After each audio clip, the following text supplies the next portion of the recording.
नमस्कार, स्वागत है आपका नादी टीवी में और मैं हूं आपके साथ पूनम जैन। चलिए शुरुआत करते बुलेटिन की और सबसे पहले रुक करेंगे इस वक्त की खबर का। इस वक्त की खबर हमें मिल रही है भोपाल से उपचुनाव की महाभारत।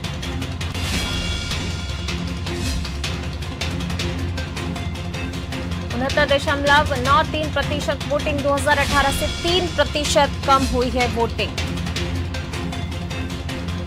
28 सीटों के प्रत्याशियों का भाग्य ईवीएम में कैद हुआ है। 355 प्रत्याशियों का भाग्य ईवीएम में कैद हुआ है। भोपाल से यह खबर आपको बता रहे हैं। उपचुनाव का महाभारत 10 नवंबर को फैसला आना है। कल मतदान हो चुका है, अब 10 नवंबर का इंतजार है। 10 नवंबर को फैसले का इंतजार है। 21 सीटों पर 0.06% से 10.03% वोटिंग इन पर 11 वर्तमान और 2 पूर्व मंत्री प्रत्याशी। 7 सीटों पर मतदान प्रतिशत बढ़ा है।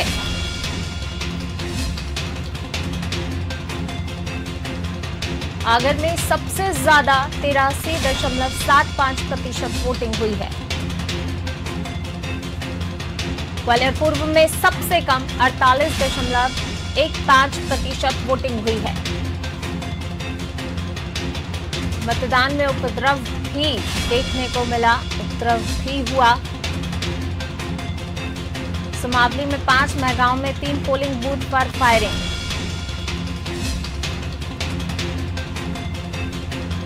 उपचुनाव की महाभारत, अब कल मतदान हो चुका है और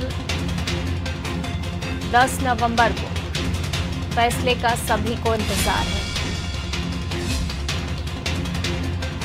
और चलिए इसी खबर पर ज्यादा जानकारी के साथ हमारे न्यूज हेड रत्नाकर त्रिपाठी जी हमारे साथ जुड़ चुके हैं। रत्नाकर जी, सबसे पहले बात करें, मतदान हो चुका है लेकिन जिस तरीके से 2018 से 3% कम मतदान हुआ है, हालांकि कई जगह मतदान प्रतिशत बढ़ा भी है। ओवरऑल जो मतदान का प्रतिशत घटा है उसकी एक सीधी सी एक वजह ये नजर आती है कि इतनी जल्दी जो एक बार फिर से चुनाव की नौबत आ गई तो कई वोटर अपने आप को उससे एडजस्ट नहीं कर पा रहे हैं। और कल सारे दिन जो हमारी अलग अलग इलाकों में लोगों से बातचीत हुई तो एक ही रुख समझ में आया था कि वोटर इस बात को लेकर आश्वस्त नहीं हो पा रहा है कि आज भी अगर उसने पोलिंग कर दी कल 3 तारीख को तो उसके बाद ऐसी स्थिति बनेगी कि दोबारा उसको फिर किसी उपचुनाव में जाने की नौबत नहीं आएगी, क्योंकि बहुत जो एक तरीके की स्थिति चल रही है, निराशा का जो भाव आ जाता है आपके अंदर कि 5 साल के लिए आपने सरकार चुनी थी, उसका कार्यकाल उसके पहले खत्म हो गया, 15 महीने में खत्म हो गया, आपको दोबारा पोल में जाना पड़ रहा है। आपके सामने आज वही आदमी जिसको आपने पिछले चुनाव में इसलिए जिताया था क्योंकि कांग्रेस से था, और वही आदमी आपके सामने बीजेपी से है। और तो इस तरीके की जो शशुपंज वाली स्थिति होती है वो कई बार मतदाता को डाइवर्ट कर देती है। डेमोक्रेटिक सिस्टम से उसका भरोसा डिगने लगता है, उसको लगता है कि कोई मतलब नहीं है। जब मैंने पिछला वो दिया था 5 साल के लिए जनादेश दिया था, वो 15 महीने में अगर वो खत्म हो गया, वो वजह चाहे जो भी हो, तो एक मायूसी आती है। इसलिए हो सकता है 3% घटा, और दीगर भी चीजें रहती हैं, खेती किसानी के काम रहते हैं लोगों के। अधिकतर सीट्स जो थी रूरल एरिया से जुड़ी हुई थी।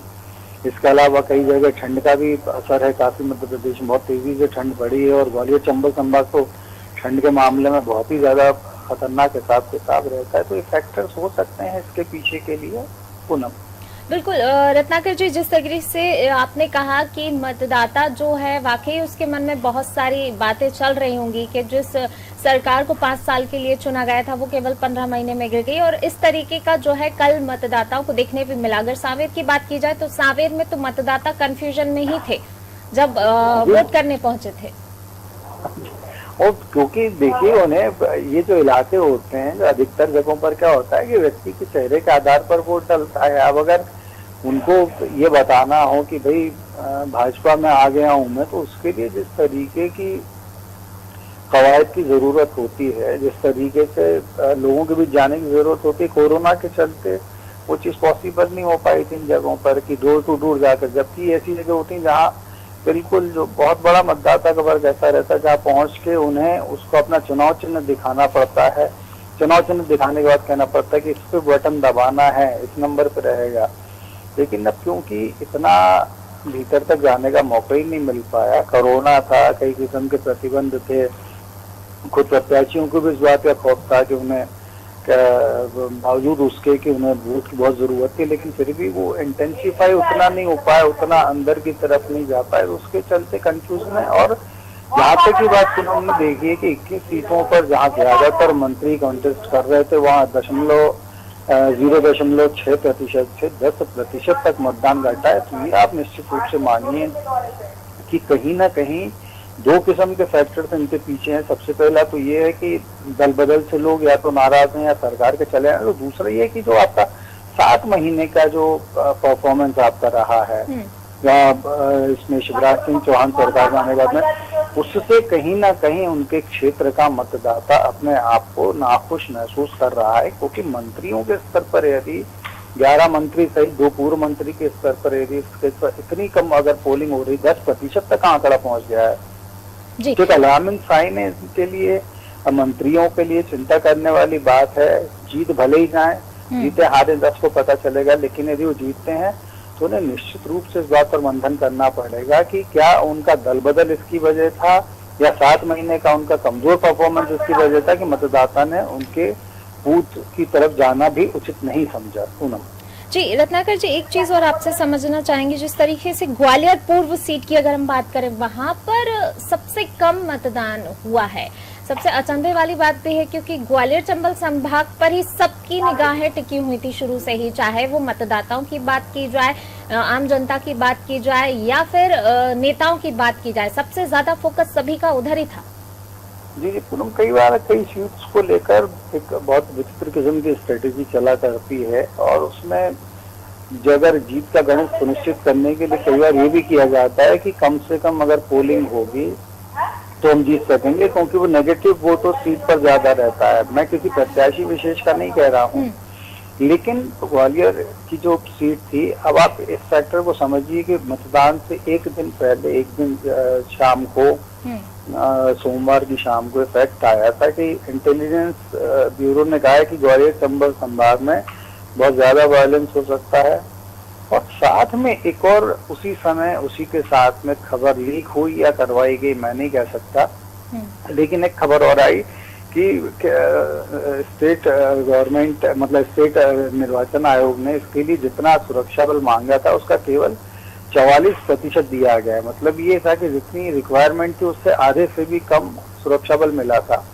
तो इस तरीके की चीजों में और फिर ग्वालियर चंबल का जैसे कि हिस्ट्री रही है, हमने देखा सुमावली मेहगांव यहीं पर फायरिंग जैसी घटनाएं हुई हैं। तो इसके चलते क्या होता है कि दहशत का अगर माहौल बन जाए तो भी टर्नआउट कम होता है वोटर का, वो बचने की कोशिश करता है ऐसी सीट पर वहां पर जाने से। तो एक वजह ये हो सकती है, और दूसरी जैसे कि हम पहले से डिस्कस करते चले आ रहे हैं कि हो सकता है मतदाता बहुत ज्यादा निराश हो सकता है मतदाता बहुत ज्यादा सारे घटनाक्रम से इस बात की उसको चिंता हो कि भैया ये आज अगर मैं पोलिंग का वोट देने चला जाऊंगा तो क्या ऐसा जरूरी थोड़ी ना कि 3 साल बाद ही मुझे फिर से जाना पड़े, क्योंकि अब तो एक प्रथा शुरू हो गई मध्य प्रदेश में। और तीसरी पूनम सबसे इम्पोर्टेंट चीज ये होती है कि अगर इस सारे घटनाक्रम में आप बीजेपी से नाराज हैं या आप कांग्रेस से नाराज हैं, आप कांग्रेस से इस बात से नाराज हो सकता है कोई मतदाता कि आप सरकार नहीं चला पाए, विधायक नहीं संभाल पाए।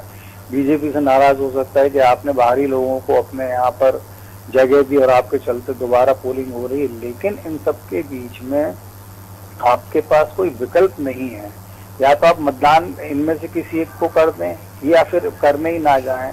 बीएसपी जरूर कई सीटों पर चुनाव लड़ी, लेकिन क्योंकि वो विकल्प नहीं बन सकती बीएसपी किसी भी सूरत में, तो इसलिए भी आदमी के पास जब विकल्प कम होते हैं तो 2 ही चीजें चुनता है कि या तो इन 2 में से किसी को वोट दे दो और फिर वोट डालने ही मत जाओ। तो मुझे लगता है कि ग्वालियर पूर्व में ये फैक्टर काम कर रहा होगा और आधे से भी कम 48.15 के करीब वहां पर हुआ है, पोलिंग हुई है। निश्चित रूप से निराशाजनक है, लेकिन मुझे लगता है कि कई बार कम पोलिंग के फैक्टर्स भी कुछ लोगों को फायदा दे जाते हैं अभी उनकी कोशिश है या किसी और वजह से हुआ, ये बाद में तफ्तीश की वजह बनेगी। पूनम जी, रत्नाकर जी, आखिरी सवाल ये कि जिस तरीके से उपचुनाव की महाभारत चली है, कहीं ना कहीं कह सकते हैं जो चीजें हमने इस बार देखी, चाहे वो शब्दों की मर्यादा को लांघना हो या फिर साम नाम दंड भेद, सारे तरीके यहाँ पर अपनाए गए, आखिरी तक हमने देखा। तो ये उपचुनाव चुनाव से बड़ा निकला और कुल मिलाकर अब 10 नवंबर का इंतजार सभी को है। जी, निश्चित रूप से सारी मर्यादाएं उपचुनाव में मध्य प्रदेश के राजनीतिक इतिहास में, मध्य प्रदेश के चुनावी इतिहास में इतनी कड़वाहट, इतना मर्यादित आचरण, इस किस्म की बयानबाजी पहले कभी नहीं देखी गई थी। और जो मेन इलेक्शंस निकले बड़े बड़े, जिनमें बहुत संघर्ष रहा, दिग्विजय सिंह के जब दूसरे कार्यकाल का जब चुनाव हो रहा था तो बिल्कुल युद्ध जैसी स्थिति मध्य प्रदेश में भाजपा और कांग्रेस के बीच में, बावजूद उसके इस तरीके का आचरण, इस तरीके का व्यवहार देखने नहीं मिला था।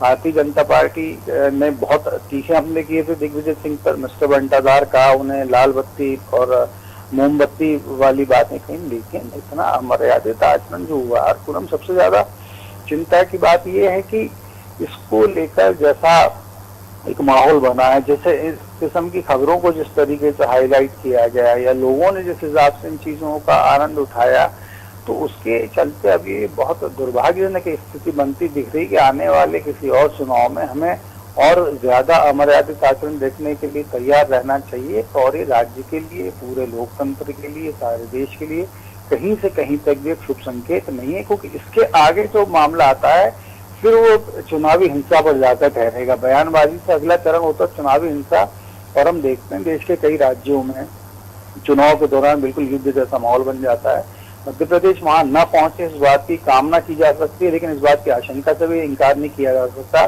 कि अब हम वहां पहुंचने के मुहाने पर आ चुके हैं। पूनम जी, शुक्रिया रत्नाकर जी इस तमाम जानकारी को साझा करने के लिए। तो बिल्कुल 10 नवंबर को फैसला आना है, 10 नवंबर का इंतजार सभी को है। 3 नवंबर को वोटिंग हो चुकी है। मतदाताओं ने, हालांकि कुछ मतदाताओं ने बढ़ चढ़कर जो है भाग लिया, लेकिन कुछ मतदाता कंफ्यूजन के साथ पोलिंग बूथ तक पहुंचे। प्रत्याशियों को लेकर कंफ्यूजन था और कहीं कहीं मुद्दों को लेकर था कि हम किस मुद्दे पर वोट दें। तो मतदान प्रतिशत ओवरऑल 7 सीटों पर बढ़ा, लेकिन अगर 2018 की बात की जाए तो 2018 की तुलना में इस बार मतदान प्रतिशत 3% कम रहा है।